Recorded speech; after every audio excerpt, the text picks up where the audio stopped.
వ్యవసాయం నుంచి నగర జీవితం వరకు ఉపయోగకరమైన సమాచారం, నిపుణుల విలువైన సూచనలు, ఆసక్తికరమైన విశేషాలు, మనసును అలరించే మధురమైన పాటలు ఇవన్నీ ఒకే వేదిక మీద అందించే ప్రత్యేక కార్యక్రమమే ఫార్మ్ టు సిటీ.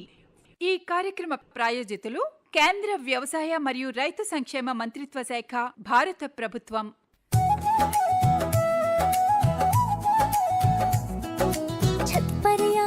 आंगन में या बालकनी के कोने पर खिलखिलाते हैं कुछ गुलाब, मुस्कुराते हैं कुछ टमाटर, और मुंह जलाती किचन गार्डन की हरी मिर्ची।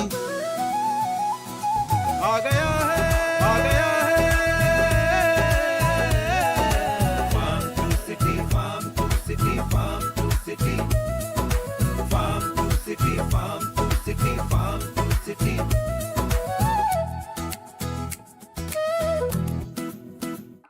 हर जोखिम से निकल कर फसल आए, सुरक्षित हो जाए,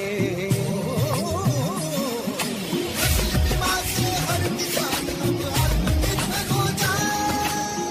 संकट के समय प्रधानमंत्री फसल बीमा योजना किसानों के लिए वरदान है। अब सूखा पड़े या बाढ़ आ जाए कोई डर नहीं, अब ओले पड़े या कीट पतंगे फसल खा जाए कोई फिक्र नहीं, क्योंकि हमने लिया है प्रधानमंत्री फसल बीमा। बुआई से फसल कटाई तक हर जोखिम का दावा, न्यूनतम प्रीमियम पर अधिकतम भुगतान का वादा। योजना से हर साल जुड़ रहे हैं 5 करोड़ से ज्यादा किसान। अब आपकी है बारी। नजदीकी कृषि कार्यालय, सहकारी समिति, बैंक शाखा, अधिकृत बीमा कंपनी या जन सेवा केंद्र में स्वेच्छा से करा सकते हैं पंजीकरण। फसल बीमा पोर्टल या फसल बीमा ऐप द्वारा भी कराया जा सकता है पंजीकरण। प्रधानमंत्री फसल बीमा योजना, आपकी फसलों का संपूर्ण सुरक्षा कवच, कृषि एवं किसान कल्याण मंत्रालय। ఆకాశవాణి శ్రోతలకి నమస్కారాలు. ఈరోజు మన స్టూడియోస్కి ఒక విశిష్ట వ్యక్తి అయితే వచ్చున్నారు.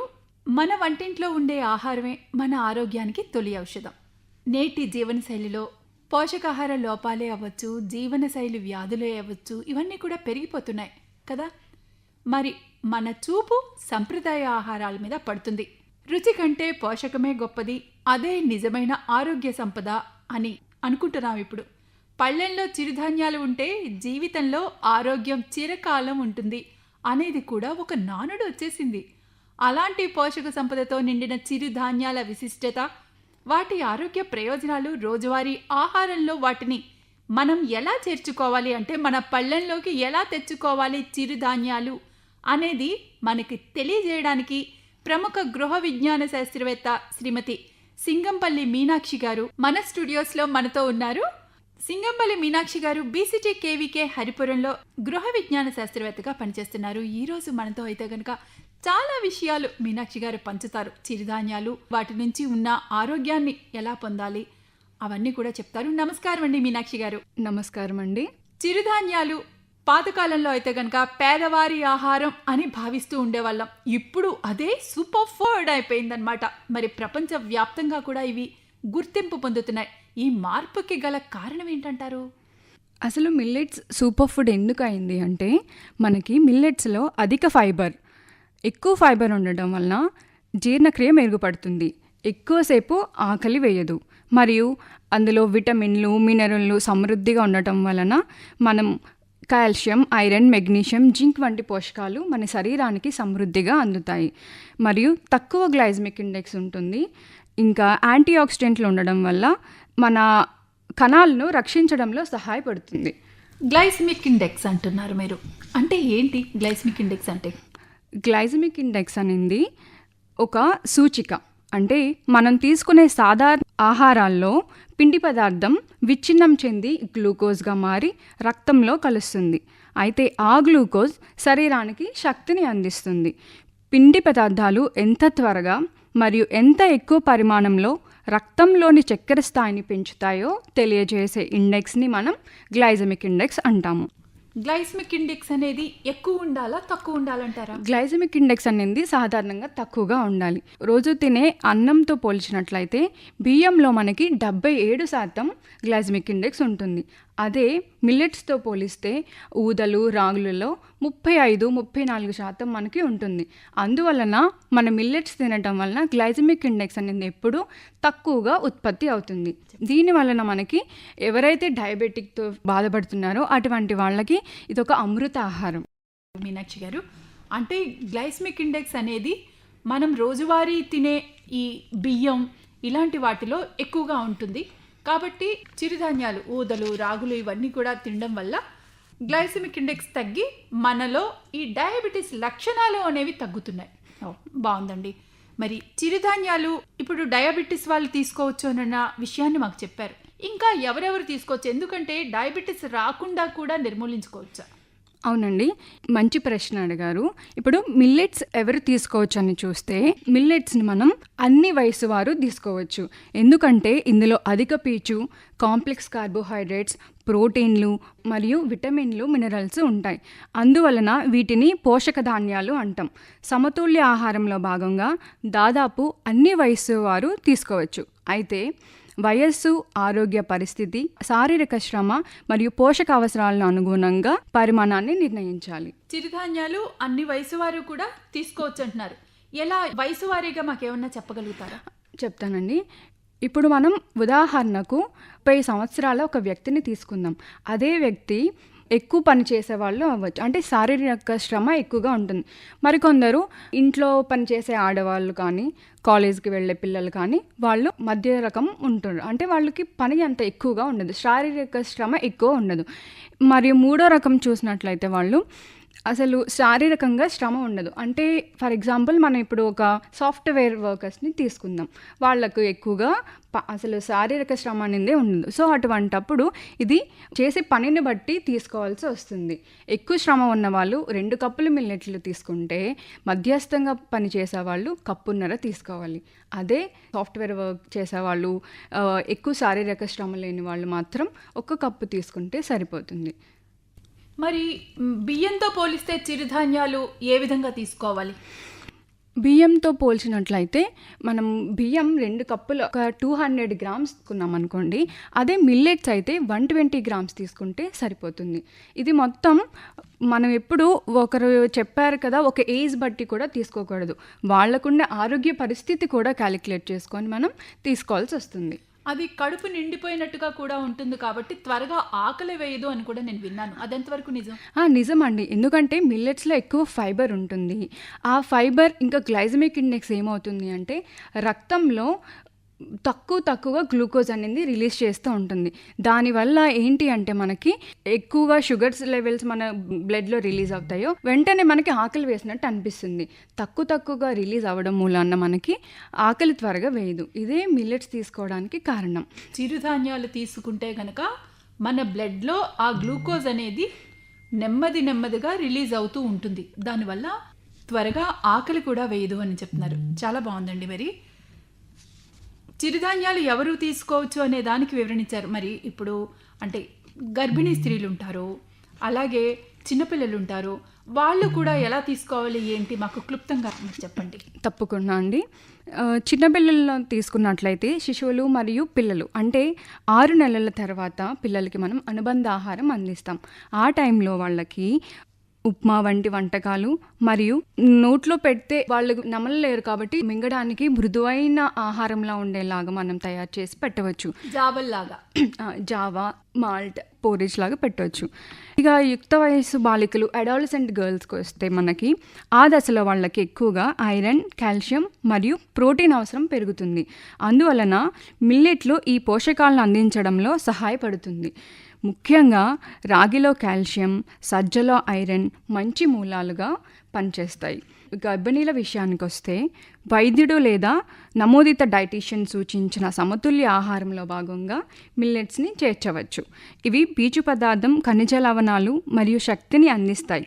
అయితే మొత్తం పోషక అవసరాలను దృష్టిలో ఉంచుకొని ఆహార ప్రణాళిక రూపొందించాలి.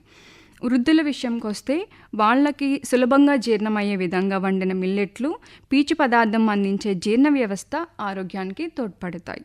ఇంకా మధుమేహం డయాబెటిక్ ఉన్న వాళ్ళకైతే కొన్ని మిల్లెట్స్ తక్కువ లేదా మధ్య గ్లైసమిక్ ఇండెక్స్ కలిగి ఉంటాయి. అయితే మిల్లెట్ రకం, వండే విధానం, తీసుకునే పరిమాణం మరియు దానితో పాటు తీసుకునే ఆహారం రక్తంలో చక్కెరపై ప్రభావం చూపుతాయి. కాబట్టి పప్పులు, కూరగాయలు, పెరుగు వంటి ప్రోటీన్ మరియు పీచు అధికంగా ఉన్న ఆహారాలతో కలిపి వైద్యుడు లేదా డైటీషియన్ సూచించిన పరిమాణంలో తీసుకోవాలి. వండే విధానం అనేది అన్నారు. మరి ఈ వండేటప్పుడు కానీ తినేటప్పుడు కానీ ఎలాంటి విషయాలు చిరుధాన్యాల మీద గుర్తుపెట్టుకోవాలి? చిరుధాన్యాల్లో తినేటప్పుడు గుర్తుంచుకోవాల్సినవి, ఒక్కసారి ఎక్కువ మోతాదులో కాకుండా నెమ్మదిగా ఆహారంలో చేర్చాలి.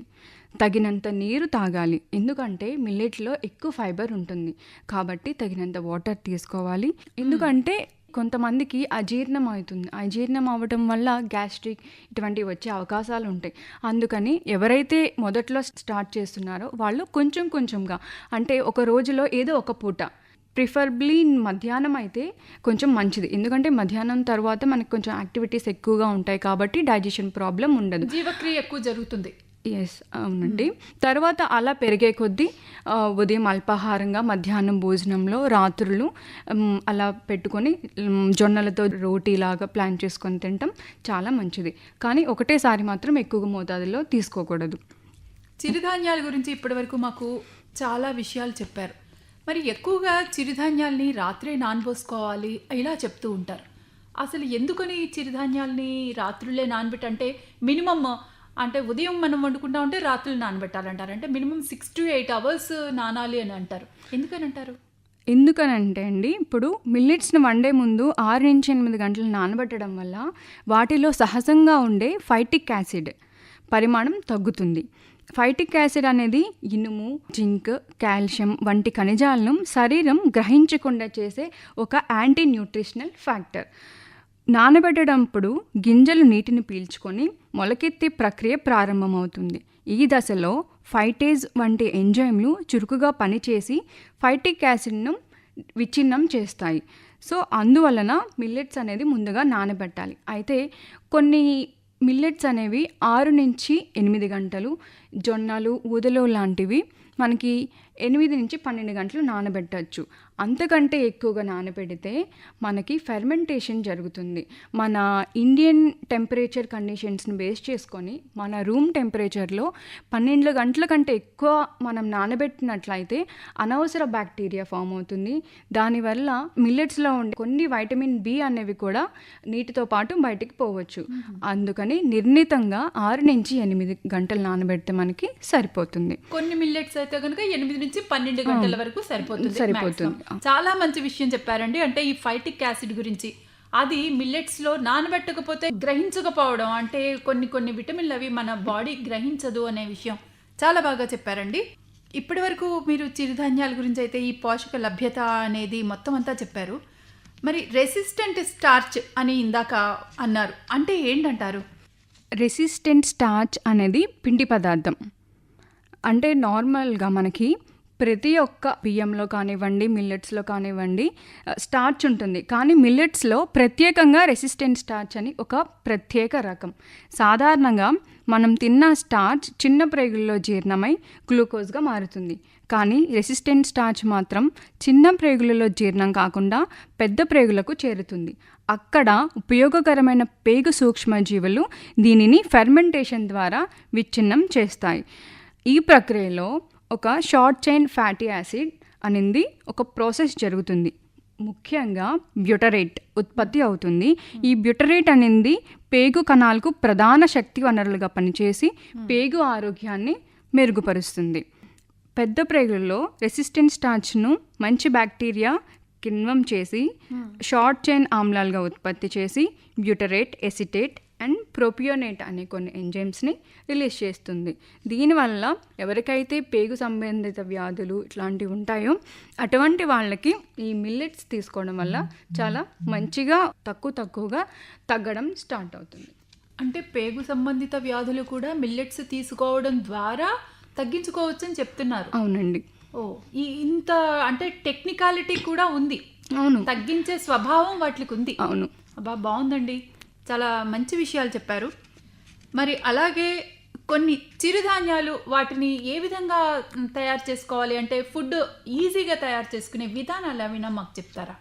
ఈజీగా విధానాలంటే మనకి పురాతన కాలం నుండి వస్తున్న రాగి ముద్ద, పులిహోర, పాయసం, ఇడ్లీ, దోశ, ఇవన్నీ మనం ఇంట్లో ఇడ్లీ ఎలా చేసుకుంటున్నామో సేమ్ అలానే చేసుకుంటాం. కాకపోతే ఇక్కడ ఇడ్లీకి, దోశకి ఫెర్మెంటేషన్ చేస్తాం కాబట్టి అది మిల్లెట్స్కి ఇంకా ఎక్స్ట్రాగా హెల్ప్ అవుతుందండి. ఎందుకంటే ఫెర్మెంటేషన్ జరిగినప్పుడు అందులో ఉన్న కొన్ని కాంపౌండ్స్ అనేవి మనకి మన బాడీ గ్రహించుకునే విధంగా చేస్తాయి.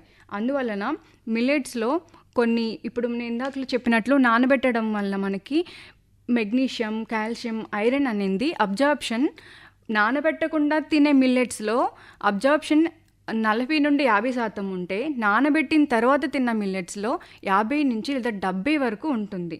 సో దానివల్ల ఏమవుతుంది అంటే మనకి ఇంకొంచెం పనితీరు ఇంకొంచెం మెరుగుపడుతుంది. అంటే చిరుధాన్యాలు మన మీద పనిచేసే తీరు ఇంకా మెరుగుపడుతుంది.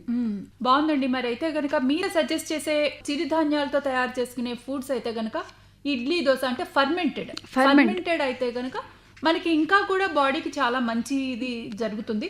ప్లస్ ఫర్మెంటెడ్ అయితే త్వరగా జీర్ణం అవుతుంది కూడా. అవునండి. ఎవరికైతే జీర్ణ సమస్యలు ఉండేవో అలాంటి వారికి జీర్ణం అవుతుంది కూడా అని చెప్తున్నారు.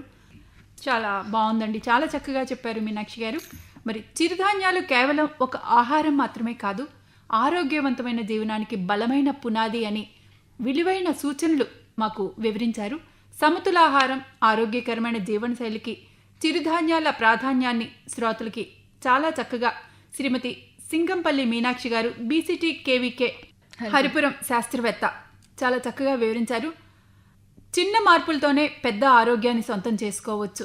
నేటి నుంచే చిరుధాన్యాల్ని మన ఆహారంలో భాగం చేసుకుని ఆరోగ్యకరమైన జీవితానికి నాంది పలుకుదాం. మరి శ్రోతలు, వచ్చే వారం మరొక కొత్త అంశంతో మీ ముందుకి వస్తాం. నమస్కారాలు తెలుపుదాం మన సింగంపల్లి మీనాక్షి గారికి. నమస్కారం అండి. నమస్కారం అండి. ఫార్మ్ టు సిటీ ఉపయోగకరమైన సమాచారం, నిపుణుల సూచనలు, ఆసక్తికరమైన విశేషాలు, మనసును అలరించే మధురమైన పాటలతో మీ ముందుకు వచ్చాం. ఈ కార్యక్రమం మీకు నచ్చిందని ఆశిస్తున్నాం. మళ్ళీ వచ్చే ఆదివారం సాయంత్రం 7:15 ఇదే FM రెయిన్బో 102 మెగాహెర్ట్జ్లో ఫార్మ్ టు సిటీతో మరో కొత్త అంశం, మరిన్ని విలువైన విశేషాలు, నిపుణులతో ప్రత్యేక ముఖాముఖీలు, ఆహ్లాదకరమైన పాటలతో కలుద్దాం. అంతవరకు సెలవు, నమస్కారం. अरे अरे अरे अरे, क्या कर रहा है? इधर इधर इधर, हम बोल रहे हैं तेरे बीजू का। उतला बोल रहा है? पक्षियों से तो हम खेत को बचा लेते हैं, पर इन घातक रसायनों से कैसे बचाएं? मतलब? देख बेटा, तू जो ये अंधाधुंध रसायन मिलाता है ना, मिट्टी की सेहत बिगड़ने लगी है। और जब माटी ही कमजोर पड़ जाएगी तो उपज कैसे सेहतमंद होगी? अरे पहले ऐसा नहीं था। पूछना अपने बड़े बुजुर्गों से, कैसे फसल लहलहाती थी, शुद्धता झलकती थी। हाँ, माटी भी तंदुरुस्त और लोग भी। अरे अब पहली वाली बात कहाँ? पर अब तो सब यही डाले हैं। सब नहीं, आज भी लाखों जागरूक किसान परंपरागत विधि से फसल उगा रहे हैं। खर्चा कम और उपज की कीमत भी बेहतर पा रहे हैं। सच है? रे बेटे, एक्सपीरियंस से बता रहे हैं, धूप में बाल सफेद नहीं किए हैं। हाँ। ठीक है भाई, मैं भी आज से जैविक खेती शुरू करूंगा। माटी से प्रेम की परंपरा है, परंपरागत खेती।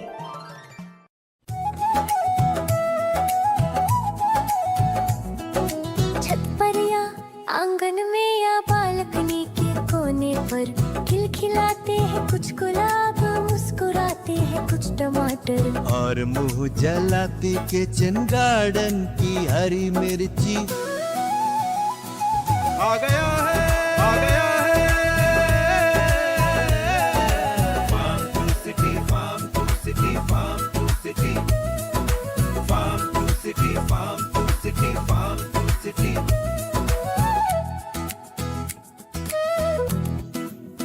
ఈ కార్యక్రమ ప్రాయోజితులు కేంద్ర వ్యవసాయ మరియు రైతు సంక్షేమ మంత్రిత్వ శాఖ, భారత ప్రభుత్వం.